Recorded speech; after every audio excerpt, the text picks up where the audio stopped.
So today you're going to listen to a conversation I had with Abi Burton, who is a professional rugby player.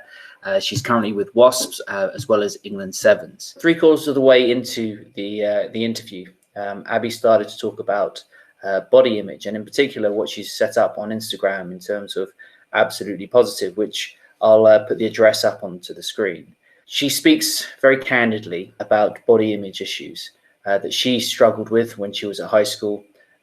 And at times she still struggles with. I think what I picked up on, how important loving yourself is, and how body image is something that impacts both boys and girls that we don't really talk about probably in enough detail, particularly within sport. How she spoke, the story she went on, I think is a lesson for a lot of us.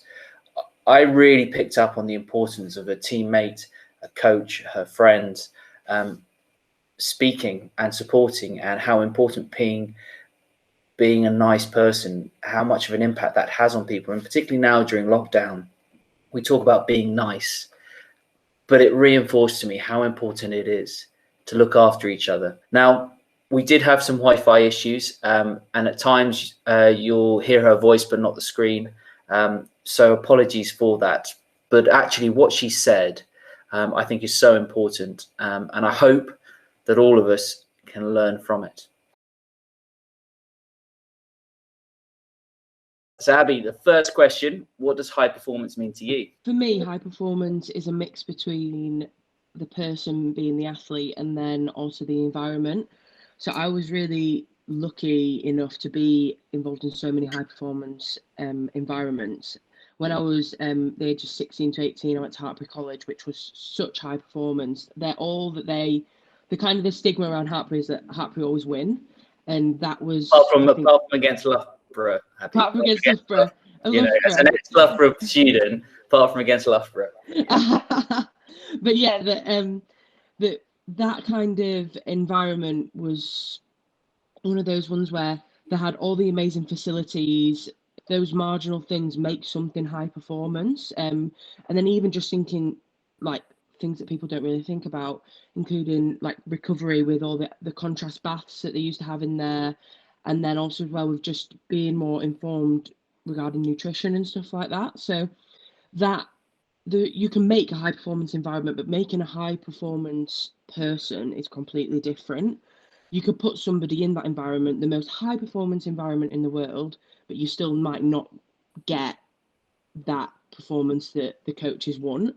And then that comes down to what the athlete wants and what drives them. Do you think it's the facilities that enable high performance, or do you think it's the personalities that are attracted to that kind of environment? I think it's a mixture of both. So when I first, at 16 years old, like living up north, we went down to Hartpury, and I remember being there and my mum was like, well, she's never going to come here because it's 4 hours away from home.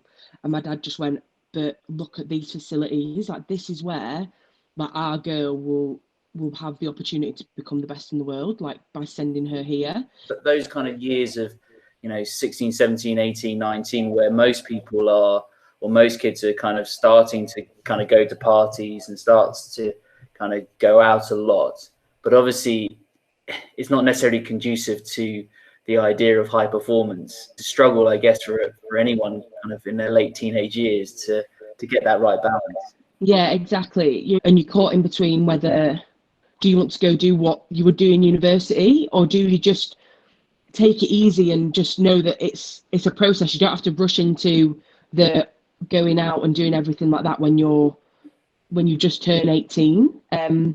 And you do get caught in between it, because like every single Wednesday, like everyone comes back from the rugby, all the university students, they all go out. So you're all caught in between it, and whether you want to fit in socially or whether you want to be in that high performance environment and be that high performance person. What did you do? I had a bit of both. Like it was a mixture of, I want to be one of the best players, but also I want to enjoy being a teenager. I think that's one thing that when I look back on my rugby, I went straight into the England programme at the age of 18. And if I didn't have a bit of fun while I was in college, then I probably wouldn't have had as much fun now. Because you've got to sometimes understand that these high performance athletes, they're also humans, and they also enjoy going out with their friends, like going out for dinner, just going to the cinema, going to do stuff like that. But at the same time, you do know what it takes to be an athlete, and it's knowing the balance. And I think that's the difference when you're in that environment and when you want to be a high performance athlete. It's knowing how to balance it, and knowing when you're going to, when you're swaying too much on the other side of the scale, or when you're going back the other way. Decent A-level results as well, which allowed me to go to the university that I wanted to go to. And I think that's a really interesting part to it now in terms of university and kind of international sport. So there are some sports or kind of some factors, such as, let's say, football, where at 16 kids are leaving school, they're going full time into professional sport. But the vast number of sports, it is that kind of, right, you're near the top, you're in international rugby, but you're also going to university. And again, how did you find that time? Being allowed to go into the England setup was my mum saying, you have to do a degree at the same time.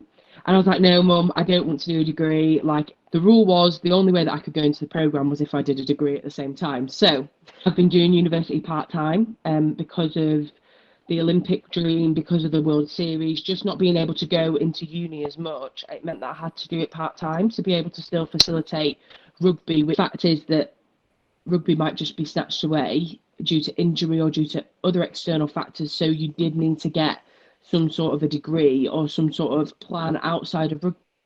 Generally, with certain sports, people talk about go to university because of the fear of kind of injury or the sport being kind of taken away and having a slight backup. But then actually, a lot of people have looked back on hindsight and kind of said it's not necessarily the kind of the risk of kind of your career ending because of an injury. Actually, the positives it gave them was something outside of rugby, something else for them to focus their mind on. And particularly in a high performance program, an international program where there are pressures, there is a kind of a psychological burden, I guess, at times in terms of selection, media coverage and all that. But it gave them something else outside of their sport to kind of go, well, actually, I might be having a bad day on the pitch, but at least I can then take my attention to something else.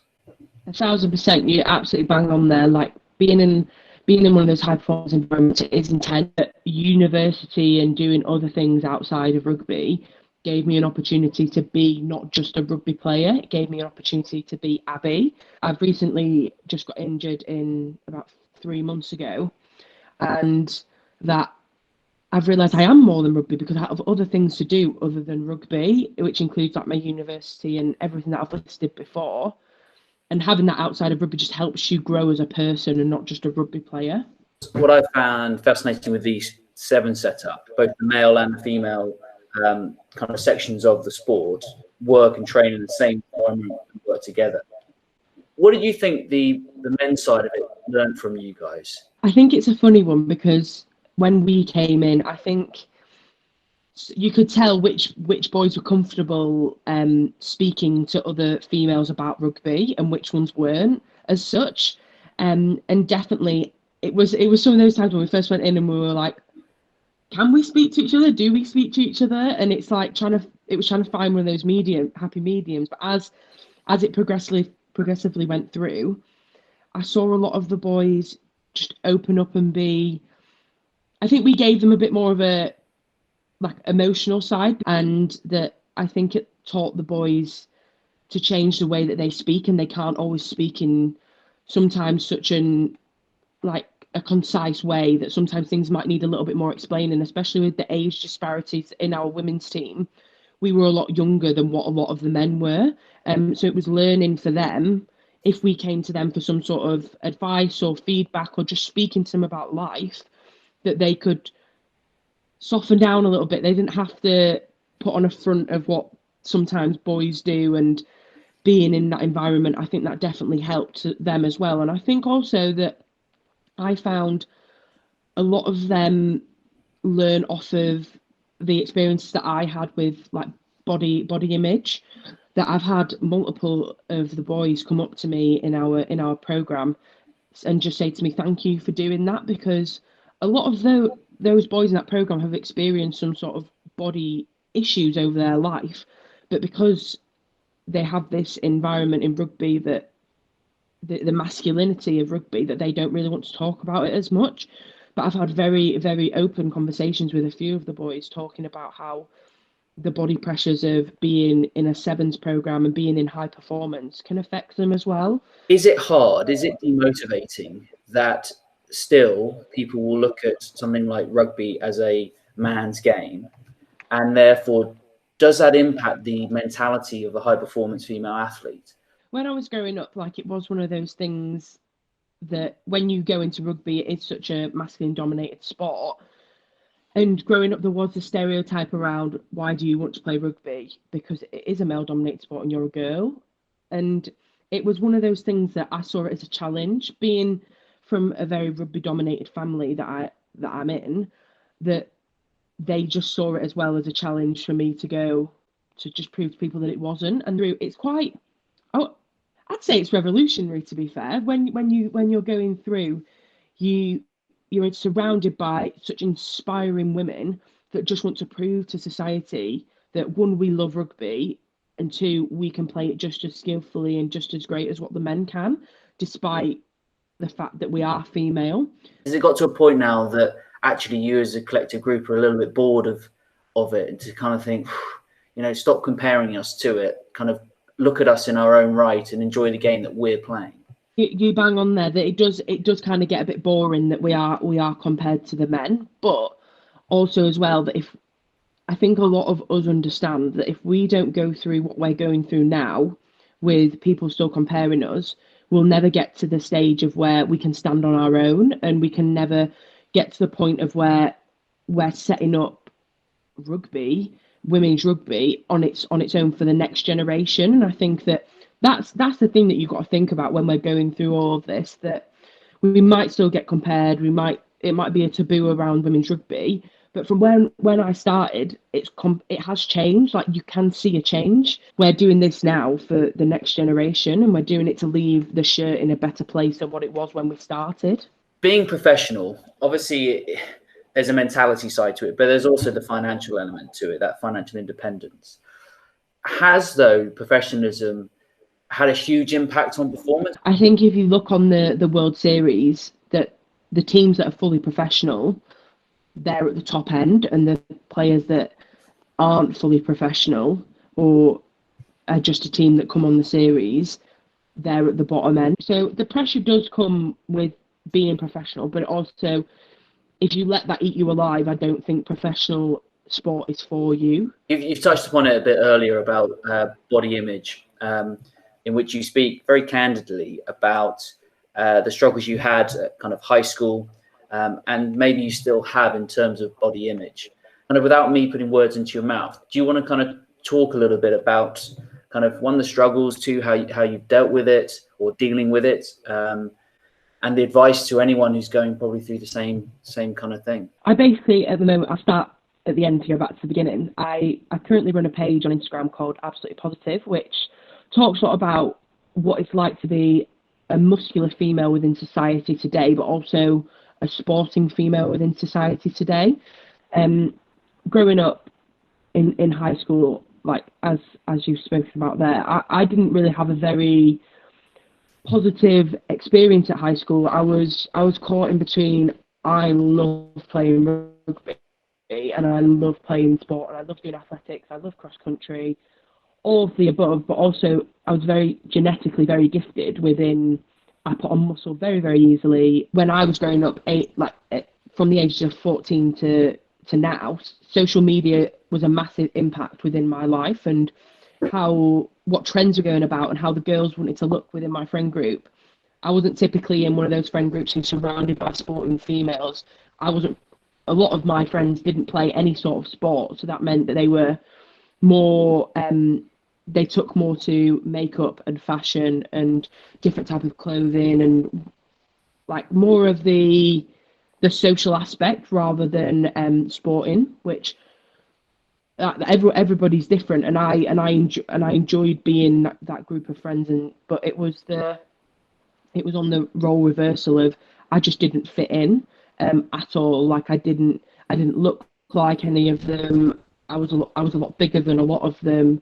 I think it's one of those things that people don't really talk about, but the impact that young girls have just to want to fit in and just want to be liked by other girls and other boys is massive. And I think that people never really talk about it because they don't want to feel like they're that much pressured by society, but it's the truth. All you do when you're the ages going through high school, you want to fit in with the girls and fit in and be liked by the boys or liked by whatever type of sexuality you are. I hated the way that I looked in any sort of clothing outside of my school uniform and outside of rugby kit. I would never be comfortable in anything that I used to wear because my body weight fluctuated so much within high school because I was getting bigger, because I was getting more muscular.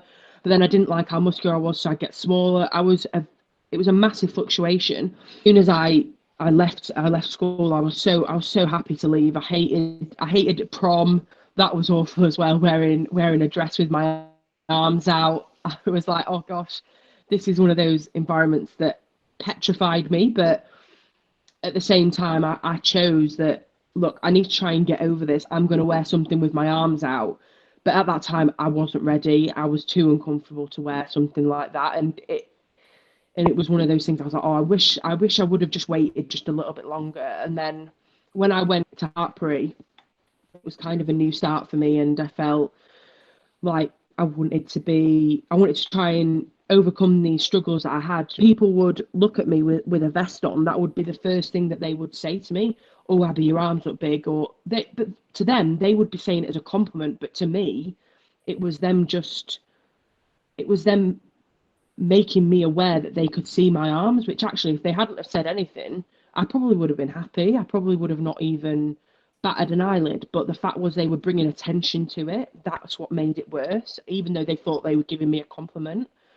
Is there anything that, as a coach or as a teacher or an educator, that we could do better or we could do to try and support someone? Yeah, I think so. A body image, honestly, I don't think it's an individual thing. I think it's something that definitely every single girl will have struggled with at some point in their life, whether they want to share it or not. But every single girl that I've ever spoken to within my own rugby team, with out of rugby, has had some sort of struggles mentally and physically with their body. And I think it's just being aware of that. When I was at school, I don't think we ever had an awareness that people were going through these type of struggles of just trying to fit in within. And I think it's the impact now that social media puts on it. And I think it's just being educated about what is healthy and what is unattainable without some sort of change in society. Or because at the end of the day, the people who girls aspire to look like are the reality TV stars that are on TV, who have probably had a lot of surgery done, who maybe don't play as much sport, who probably don't fuel themselves properly. And that's just me looking from an outsider's point of view. And I think it's knowing and teaching and educating young people of what is healthy and what is false when you turn 18, when you start to go out, all the things that 18-year-olds do. It started to creep back in that I don't like the way that I look, because of now I'd had a full year of being at the gym, being confident in my body. And then within my second year, that was the first thing whenever I went out on a night out or whether I was out with my friends, people would look at my arms or make a comment on my arms, or if they were coming up to me, that would be the first thing that they would grab hold to, would be my arms. When you're on these nights out, I could see these girls who were tiny, who were what you see like on social media, and it just made me even more self-conscious that I just didn't look like them. And I would hate getting photos with any of the girls on whenever we want to go out, because I hated the way that I looked. And I would go out in these ridiculous long sleeve tops, which I am I've not been very gifted with. I sweat a lot. I used to wear these ridiculous long sleeve tops on nights out, and I used to get so hot that I used to spend the majority of the night with my head underneath the hairdryer in the girls' toilets trying to dry my hair, because I was just so hot from just being in this club where wearing this ridiculously long sleeve dress and these jeans all the way down, like covering every single inch of my body, which just wasn't enjoyable. But I was just so frightened of people seeing that what I actually looked like. Like, my best friend just gave me tough love, and I knew that it was coming. I knew that the point that I had got to was absolutely ridiculous. Like, I was like, I think you don't know it's ridiculous until somebody else says it to you as well, that they're noticing like how irrational these thoughts that I was having, because I did have body dysmorphia. I didn't understand why I looked the way that I did, and it was eventually affecting me off on the pitch because I wasn't eating as much. It got to a point where when my friend gave me tough love, I was like, right, I need to change this. I need to sort myself out, and that's very brave of your friend, because I guess I know a lot of people who wouldn't want to kind of get into that conversation on the fear that suddenly you may dislike that friend for kind of saying something that maybe you didn't want to hear.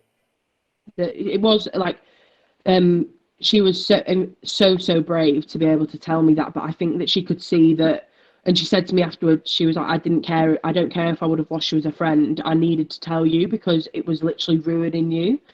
From that, I just had it wasn't like an initial mentality shift, but it was a proactiveness to say, I want to change and I want to love myself, really. I think I then went on a journey of like loving myself. At the end of my Hartpury journey, we have a big thing at Hartpury called the Summer Ball, and for the first time I wore something that wasn't long sleeved, and I wore a sleeveless dress. She said to me, like, wow, like look at the journey you've come. Could you imagine of doing this at the start of this year? And I was like, not a chance. Like, I never would have done this at the start of this year. That night, I remember I was just so happy and so content, and I just didn't care what other people thought about me.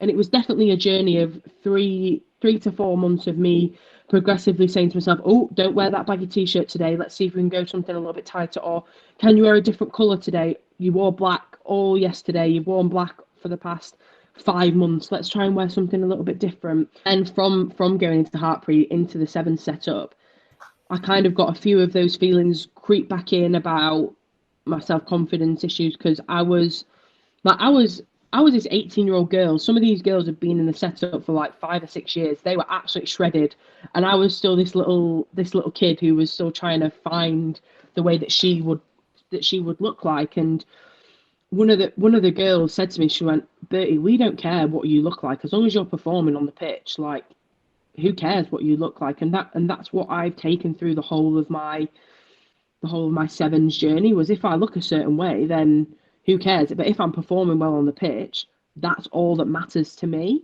And I remember the first time that I think the first few tournaments we went on, I'd wear like a full Speedo swimsuit, and all the girls would wear their bikinis or wear their budgie smugglers or whatever it would be.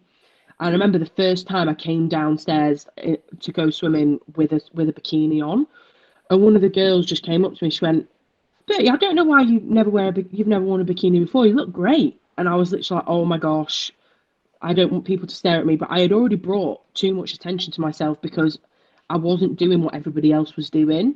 But just the fact that all the girls were so supportive of me, and then when I decided to bring out Absolutely Positive on Instagram, they were just so supportive of. They knew that I had been through these struggles, and sometimes if we have a conversation about weight or the way that we look, it brings me people more informed that some people really have struggled in the past and still do struggle now.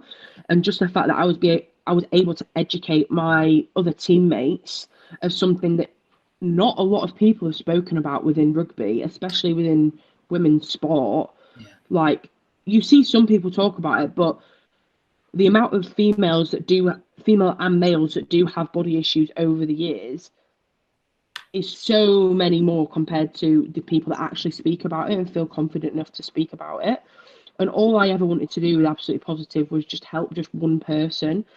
I didn't care if that's all that it helped was just one person, but I just wanted to show people that your body is the way it looks, either due to, well, my body's the way it looks because of the tireless hours that I put into wanting to be one of the best players in the world. That's why my body looked a certain way, not because I'm trying to look a certain way for society. Your body's made to make you happy. Just because your body looks a certain way, it doesn't mean that it will perform in the best way that it possibly can. And I'm a big believer, as long as you're healthy and as long as you're doing everything you can to be healthy, everybody's different, and that doesn't help me in the way that it might help somebody else. So it's been a journey that I've been going on, and don't get me wrong, I go up and down with it, and sometimes I go, oh gosh, I feel horrendous today, like I really shouldn't have eaten as much as what I've done the other day or whatever, and my body just, I don't feel comfortable. But then other days I feel on absolute cloud nine. So it's finding the balance between loving yourself and being able to feel comfortable in your body, but knowing that it is a journey at the same time. It's not something that can change overnight. One thing that I've really kind of learned from kind of what you just said there is actually how important your friends are, your teammates are. And I think, and that's something I maybe I haven't looked at before, is if there are individuals who have kind of body image issues, often we will kind of say, go and seek help, and speak about it, which is absolutely the right thing. Kind of, we want to kind of get the taboo away, and we want people to open up. But how important it is that your teammates, particularly in sport, but then your friends and everyone, they understand how important you are as a supportive mechanism. That, by saying your teammates saying about, oh, you should wear a bikini because you look great, or just saying nice things and kind of reinforcing positive messages, how important that really is. It's massively important. Like, I shared a story on my Absolutely Positive page about Holly Aitchison, one of the other Sevens girls. And Holly has had body issues ever since she was younger, but she never ever felt comfortable to speak about it. And I said to her when I started up this page, I went, one day you will feel confident enough to share your story, whether it's on my page, whether it's on your own Instagram, whether it's on any social media platforms, but one day you will. And it's been a journey within, I sometimes know that I might not feel the most positive in myself, but there are other people who also feel the same as you. And I don't think that they don't feel the same, because people can be a completely different person within the limelight of the social aspect of life, but when they're on their own, they could be completely different. And that's one thing that I found with my friend Holly, who is in the Sevens program, who currently plays for Saracens at the moment, that she, on social media, she can, if you didn't know her, she would come across as such a body confident person, but in actual life, which she shared on my story on my Absolutely Positive page, that she has a lot of struggles within herself, and that she doesn't like the way that she looks in shorts, which we play in shorts. We're in shorts the majority of the time, and she hates the way that she looks in them, and she hates the way that her legs look, and the way that her upper body can make her feel when she does a lot of weight training with it. But then she also understands as well that she's an absolutely sensational rugby player, one of the best rugby players that I've seen in England for a long, long time, and one of the best players on the Seven Series. And the fact that she's got to a point now where she can feel just that little bit more confident in herself and not feel like she's putting on a front to social media and to other people. And as you mentioned earlier, it's not just female sports or female athletes, is it? This goes across all athletes, male, female. It doesn't matter to a certain extent. It's, there's so many people who are probably, I hope, listening to this going, yeah, I have some body image kind of issues. I kind of look at myself and I'm not happy with the way that I look. And, it's huge, isn't it? It's just such an important, particularly now with social media being so prevalent through society. It's massive. That I had a very, very interesting conversation with a few of the boys from the Sevens program before. And I would have never, ever known that any of them had body issues until they actually sat down and spoke to me about it. And I don't even know how we got onto the conversation and the topic of it, that they felt the pressures of being in such an environment where all the boys are absolutely rigged up because of the way that how hard we train. You just lose body fat quite easily. But then when they first went in, they felt so self-conscious, and they also said, like, I had body dysmorphia. Like, I didn't know how I actually felt about myself. And I never knew that, because all the boys, they come off so confident, and whenever they're in the gym, they don't if any excuse to get their tops off, they'll get their tops off, like, and that's just the way that they were. But I would have never ever known that some of them had actual, like, body confidence issues without them actually speaking to me, and I don't think any of us girls would have realized. And I think it's one thing within, like, male sports as well, and within the male society, that on a women's aspect it's about getting smaller, but for men it's about getting bigger and being that masculine man, which is a stereotype it is so outdated within our society. But that's the thing that's promoted a lot on social media. And some men aren't genetically gifted, or aren't genetically gifted is the wrong word, actually, but some men aren't in the place where they gain muscle mass easily. That I think that some men either gain it really quickly, they really struggle to put on any sort of weight or muscle mass, and the boys that fall into that category can feel really, I don't know what the word is, but just feel really like an outsider of society within what social media deems it to be. Seems to be the masculine man, and what their body should look like, when actually it's completely irrelevant. Like, if you're a good person, and if you've got good values, then a lot of people don't really care what you look like, and care if you're the biggest bloke in the gym, or care if you're the most masculine man. Like, people don't really care. And some of my best, that's not what I look for when I look for my friends, and what I look for in a partner is not what the masculine man embodies. It's really, really outdated, but it's something that society still pushes into us by just other people thinking that that's what society wants to see, when it's completely the opposite. All people want to see is people happy, regardless of what they look like and what body shape they are. And I think that's something that's prominent within men, is that they need to look a certain way to feel accepted. Yeah. And kind of moving kind of forward a little bit now. You mentioned to me a bit earlier that you've kind of picked up an injury, but also you turn into a professional sevens player, and then the sevens program basically was stopped. And obviously, Mr. Burgess, or Phil Burgess, who's here at Cranley as director of rugby, he's part of it, so we know a little bit more. How have you found the last 6 months with the uncertainty around Tokyo, whether it's going to happen, the program which you thought was going to be going for another couple of years, and your contract suddenly stopping? How have you dealt with it? Yeah, it was really, really difficult to begin with. I was in London. My family lives 4 hours away up north, and I was on my own. I think that we were all in a similar boat, but at the end of the day, I had nowhere to go. And I remember having a conversation with my mum and dad, and my mum said, "Why don't you just come home?" And I said, I can't. Like, I need to figure this out on my own. And my dad later down the line said to me, like, I didn't want you to just come home. I wanted you to try and figure it out on your own.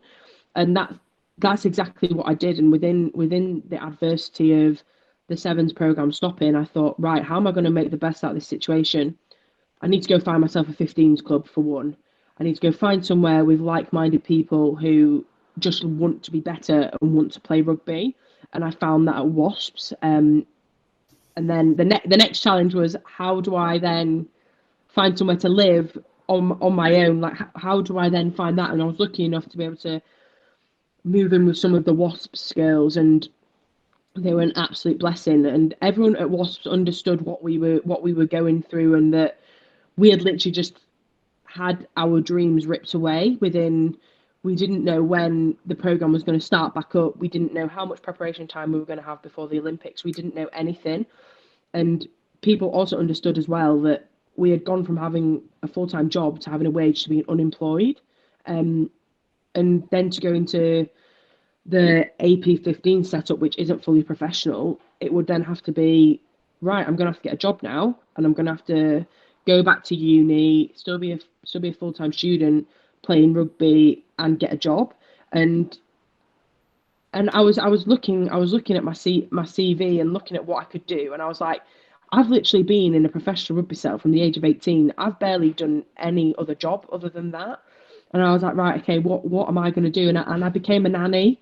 I became a nanny for two young boys who live not too far away from where I am, and just be able to, one, have something that was a bit more secure was great, and two, just be able to be around people that weren't at rugby and who didn't really know anything about me, and didn't see me as, well, obviously they knew some sort of thing about me to employ me, but who didn't just see me as Abi the rugby player, or Abi who had lost everything. They just saw me as, oh, this is Abi who's coming to look after you 3 days a week. Like, that's what the boys saw me as, and it was brilliant. Like, I absolutely loved it. And it kind of taught me that there is more to life than rugby. I remember one of the days that I was over there, I was just on the trampoline with both of them, two young boys, and they were just literally beating me up on the trampoline, like trying to tackle me, just being little kids. And I forgot what it was like to just have no care in the world and just to be happy, and that's what they were. They were just content with just trying to wrestle me to the floor on this trampoline. But all I'd been through for the past 2 months was just absolute hurt of just, I don't know now what I'm gonna do. And it's a really interesting one, because there's some common traits when I've done these conversations. There's the journeys everyone goes on are unique, and the challenges and the ups and downs, they're all fascinating, kind of to listen to.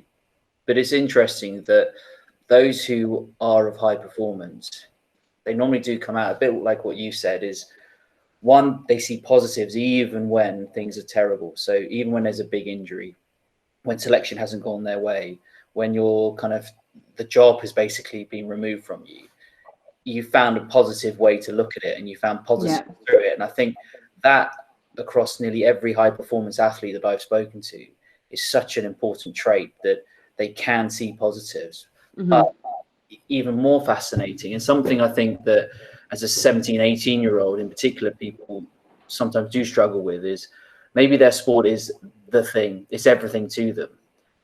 But actually, as you get older, you start to realize that it is important, but it is just a game. And actually, your performance often will get better the more you're able to detach yourself from Abi the rugby player to Abi the human being. And you kind of end up developing like I wouldn't say a split personality, but you end up developing a Abi who's the rugby player, and then Abi whose life is away from rugby. And often the more happy and content you are away from rugby, the better you'll end up playing. Whereas those who are really struggling will often just go, right, my identity is so tied in with the sport and my sporting performance that they can't be present in anything else. And I spoke to someone yesterday, a coach, and he was saying that, you know, even if he was at his kid's birthday party, he was thinking in the back of his head about the match the following week, and he just couldn't be present, and he couldn't therefore enjoy anything, and it was just all consuming. But it seems through the kind of the adversities, you've been able to detach yourself and therefore become happier. And potentially then when you do go back into that sevens kind of culture and program, that maybe it'll actually enhance you as a high performing athlete, because you'll be able to smile and you'll be able to say, look, give it everything. But if we don't win, life does go on.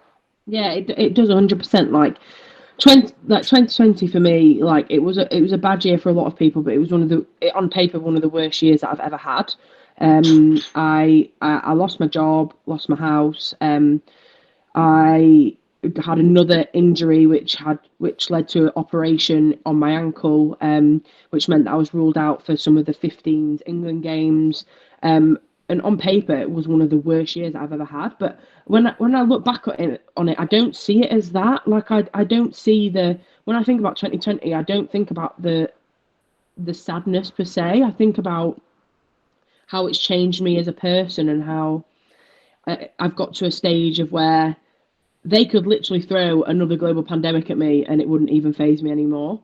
Like that is what stage I'm at in my life, where that I have other things outside of rugby, and rugby isn't everything to me, and that I am more than just a rugby player. I am a human being who enjoys everything outside of rugby. Don't get me wrong, I am still obsessed with rugby, and that is what has got me to where I am today at such a young age, is me being obsessed with it. And wanting to be one of the best players in the world, and wanting to be one of the youngest cap players that ever has been. And because I was so obsessed with it, it's got me to the place I am. But as I have gotten older, it isn't everything. It's not going to be the thing that when I'm old and think is the most important thing in my life is how great my rugby career was. It won't be that. It will be how I've lived as a person. That will be the thing that I reflect back on, not just however long or short my playing career was and where I've got to within that. I know hands down that it won't be that. It will be what else I have done within my life, not just rugby. And is that the advice you'd give to yourself when you were 14, 15, going through the struggles you had at high school, or kind of 17 at Hartbury? Is that the advice you'd give yourself?